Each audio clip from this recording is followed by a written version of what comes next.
औरत जिसकी ये ख्वाहिश है ना कि उसका घर ना सिर्फ साफ सुथरा और चमकदार हो बल्कि बजट में रहते हुए घर के खर्चे भी कंट्रोल में हो और लो बजट के अंदर घर को बेहतरीन तरीके से ऑर्गेनाइज भी किया जाए, दिल और दिमाग भी पुरसकून हो और घर में खैर और बरकत भी होना, तो आज की वीडियो उन सब खवातीन के लिए काफी हेल्पफुल होने वाली है। क्योंकि आज की वीडियो में हम लगाने वाले हैं जी जुगाड़, और पाकिस्तानी वैसे ही जुगाड़ लगाने में नंबर 1 पे है।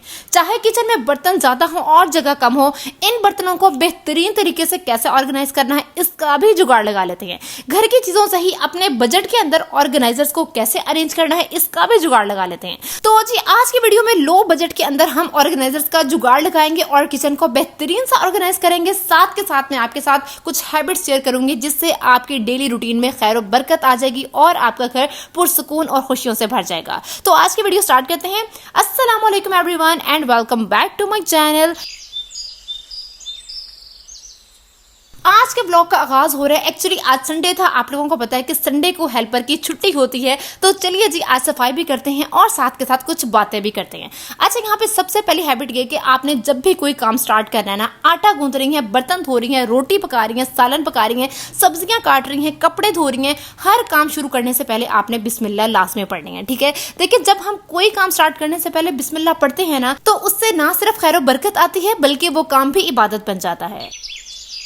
शादी के बाद ना हर एक औरत कहीं ना कहीं किसी ना किसी मोड़ पे एक मर्तबा ये लाजमी सोचती है कि शादी से पहले मैं क्या थी और देखो शादी के बाद मैं क्या बन गई हूँ। क्योंकि शादी के बाद स्पेशली बच्चों के बाद इतनी कुछ जिम्मेदारियां सर पे आती हैं और किसी ना किसी मोड़ पे बंदा इतना ज्यादा फ्रस्ट्रेट हो जाता है ना और फिर ये सोचने पे मजबूर हो जाता है। लेकिन अगर आपके इन लॉज अच्छे हैं, आपके हस्बैंड बहुत अच्छे हैं, काफी सपोर्टिव है ना, तो यकीन करें कि शादी से बढ़ के कोई ब्लेसिंग हो ही नहीं सकती है। देखिए माइंड सेट आप अपना कुछ इस तरह का सेट करें कि अगर आप अपने इन लॉज का कोई काम कर रही हैं, बच्चे का काम कर रही हैं, हस्बैंड के लिए कुछ बना रही है ना, तो दिल में आप ये नियत करें कि ये काम मैं अल्लाह की रजा के लिए कर रही हूँ। तो यकीन जाने वो काम सिर्फ काम नहीं रहता है, वो काम इबादत बन जाता है और वो काम हमारे लिए खैर बरकत का बाइस बनता है।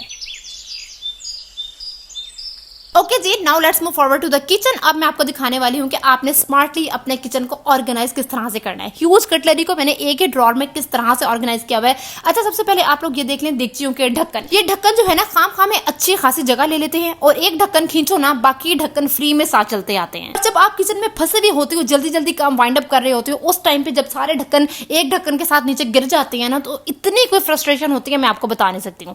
तो इसके लिए क्या करना है जी, किचन के कैबिनेट्स के जो दरवाजे हैं उनका इस्तेमाल करना है। ठीक है, पर्दे के जो पाइप होते हैं ना, उनके जो छोटे छोटे पीस बचे हुए थे उनको सहारे के साथ जो है किचन के कैबिनेट्स के साथ लगा दिया। अब जो देगचियों के ढक्कन है ना, उनको यहाँ पे हम हैंग कर देंगे। ठीक है, जो ज्यादा छोटे ढक्कन है ना, जिनका निकलने का डर है, उनको आप बड़े ढक्कन के साथ लगा दें, वो बिल्कुल अंदर फिक्स हो जाएंगे और आप हर किचन के कैबिनेट के साथ इस तरह के जब स्टैंड लगा लेंगे ना, तो आपके सारे ढक्कन जो है वो इस तरह से ऑर्गेनाइज भी हो जाएंगे। जब आप एक ढक्कन निकालेंगे ना, तो बाकी ढक्कन अपनी जगह से नहीं हिलेंगे और आपके कैबिनेट में अच्छी खासी जगह जो है वो बच जाएगी। ठीक है, अच्छा, अब ना चूल्हे के नीचे हैं 3 ड्रॉर्स और इन ड्रॉर्स के अंदर मुझे होता है कि मैक्सिमम चीजें रखूं ताकि वो हैंडी हो, एक्सेसिबल हो, और जब शॉर्ट टाइम में मैं कुकिंग को मैनेज कर रही होती हूँ ना, तो ये चीजें जो है वो मेरे बिल्कुल सामने हो। ठीक है, मुझे इर्द गिर्द हाथ ना मारना पड़े।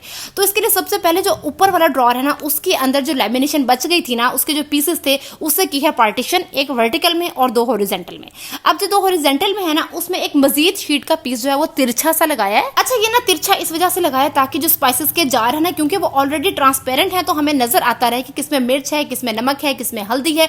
क्योंकि अगर मैं इनको सीधा खड़ा करूंगी ना, तो ऊपर से मुझे सिर्फ लाल लाल ढक्कन नजर आएंगे, लेकिन जब इस तरह तिरछे पड़े होंगे ना, तो मुझे साफ नजर आएगा कि किसमें जीरा है, किसमें गरम मसाला है, और मैं फटाफट से उसको उठा लूंगी। ठीक है, इसी तरह एक और तिरछी शीट जो है वो पीछे वाले हॉरिजॉन्टल लाइन में लगा दी है और जो मसाले कम इस्तेमाल में आते हैं ना, जैसे कि अजवाइन, काला नमक वगैरह, उनको मैं पीछे एडजस्ट कर दूंगी। अब जो वर्टिकल लाइन है वहां पे जो साबुत मसाले होते हैं ना, जैसे कि दालचीनी, लौंग, काली मिर्च, इलायची, बड़ी इलायची, उन सबको ऑर्गेनाइज कर देंगे। साथ ही जो प्रेशर कुकर के वेट होते हैं वो भी मैंने रख दिए हैं। ये सारे स्पाइसेस देखें कितने बेहतरीन तरीके से ऑर्गेनाइज हो गए हैं। जो शीट्स के पीसेस बचे हुए थे उनसे किस तरह से हमने ऑर्गेनाइजर्स बनाए, विजिबल है, एक्सेसिबल है और सारे स्पाइसेस जो है वो मेरी अप्रोच में है। ठीक है, अब आ जाइए सेकंड नंबर वाले ड्रॉर में और यहाँ पे ह्यूज कटलरी को हमने ऑर्गेनाइज करना है, तो इसलिए यहाँ पे पार्टीशन भी काफी ज्यादा है। ठीक है, अच्छा, यहाँ पे अब आप देख रहे होंगे कि राइट साइड पे और लेफ्ट साइड पे लंबे लंबे वर्टिकल जो है वो लाइंस बनी हुई हैं और पीछे 2 हॉरिजॉन्टल लंबी लाइंस है और आगे छोटी छोटी लाइंस है।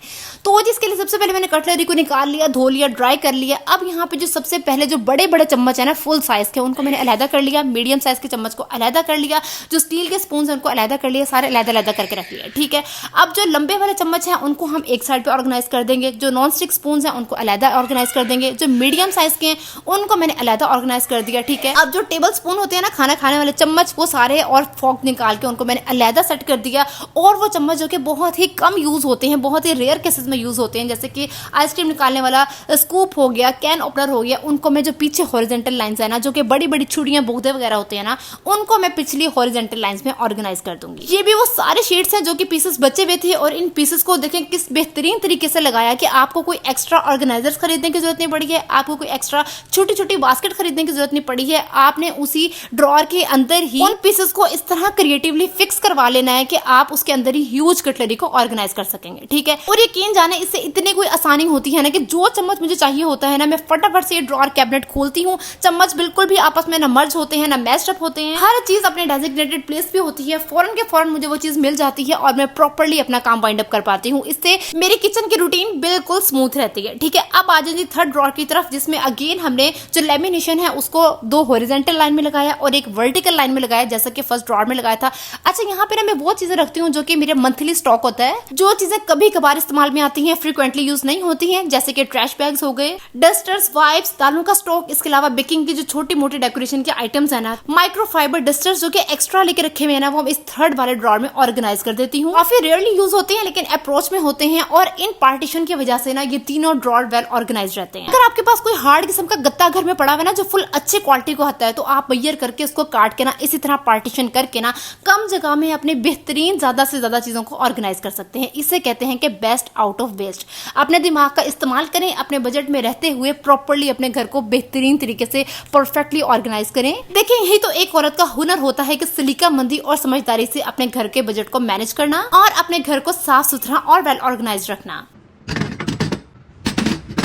मैंने अभी रिसेंटली जितने भी वीडियोस अपलोड किए हैं ना, तो जो मेरी वीडियो ऑर्गेनाइजेशन टिप्स और हैक्स पे होती है ना, वो वीडियो आप लोग ज्यादा पसंद करते हो, उस वीडियो पे आप लोग ज्यादा प्यार दिखाते हो। प्लस आप लोगों को मेरी मोटिवेशनल वीडियोस भी बहुत पसंद आती हैं। आप लोगों के इतने प्यारे प्यारे कमेंट्स, इतने अच्छे अच्छे डीएम्स पढ़ के मुझे इतनी खुशी होती है ना, और यही मेरे लिए सबसे बड़ी अचीवमेंट होती है, अप्रिसिएशन होती है। आप लोग जो मुझे इतनी ज्यादा मोटिवेशन देते हो ना, शायद इसी वजह से मैं अभी तक अपने यूट्यूब चैनल पे हूँ। अच्छा, मुझसे ना बहुत से लोग ये क्वेश्चन करते हैं कि आप अपना हाउस टूर दें या आप अपने बारे में बताएं कि आप किस सिटी से हैं, आपकी एजुकेशन क्या है, एक्सेट्रा। इस तरह के कई क्वेश्चंस मुझसे बहुत से लोग पूछते हैं, और यकीन करें कि मैंने अभी तक ये किसी को भी नहीं बताया है।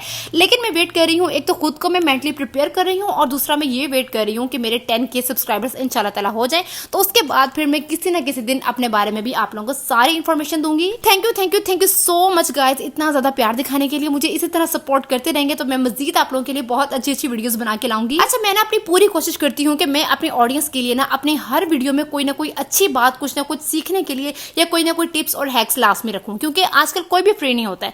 लेकिन अगर कोई बंदा अपने इतने टफ रूटीन में से 20-25 मिनट निकाल के मेरी एक वीडियो देख रहा है, तो एटलीस्ट उसका टाइम जाया ना हो, उसको मेरी वीडियो से कुछ ना कुछ सीखने को मिले। तो आप लोग भी मेरी वीडियो को लाइक किया करो, कमेंट किया करो, मेरी मेहनत को अप्रिशिएट किया करो, ठीक है। और अगर मेरे चैनल पर नए होना तो काइंडली मेरे चैनल को सब्सक्राइब भी कर देना। तो मिलते हैं जी नई वीडियो में नए आइडियाज के साथ। अल्लाह हाफिज।